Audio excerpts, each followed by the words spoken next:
नमस्कार दोस्तों, कैसन बानी लो। उम्मीद करता नहीं कि बहुत अच्छा होगा हम लोग। दोस्तों जो है ना, मूवी का बहुत बेसब्री से इंतजार था। वो मूवी के रिलीज कर दहल गई बाटे काजल राघवानी जी के क्रांतिकारी बहू, जौन B4 यू भोजपुरी चैनल से रिलीज कर गई बाटे। जौन बहुत ही ज़बरदस्त के मूवी बा। आज के जैसे जनरेशन चलत बाटे दहेज प्रथा के लेके वही सीन कुछ में देखावल गई बाटे।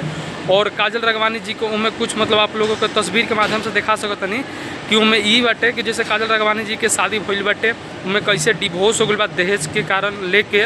और ही मतलब काजल राघवानी जी ही उनमें क्रांतिकारी बनल बनी और पूरा गांव के मतलब हेल्प मदद कैले बनी। लेकिन लास्ट तक ले काजल राघवानी जी से में तलाक के भी कुछ सीन दिखावल गई बा कि जब शादी से पहले ही दहेज के प्रथा के लेकर लास्ट तक ले काजल राघवानी जी के तलाक के पेपर के लिए बहुत ही ज़्यादा एमेथी कल गई बटे, टॉर्चर कल गई बटे।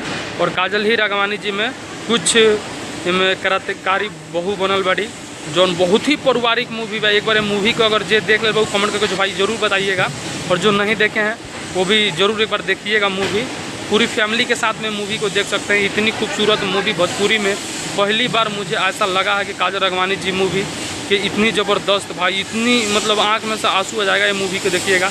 लेकिन लास्ट मतलब तक काजल राघवानी जी मूवी के मतलब नहीं रही है, जो वहाँ पे बहुत ही ज़्यादा मतलब सेट लगा है। आप लोगों का वीडियो कैसा लगा कमेंट करके जरूर बताइएगा।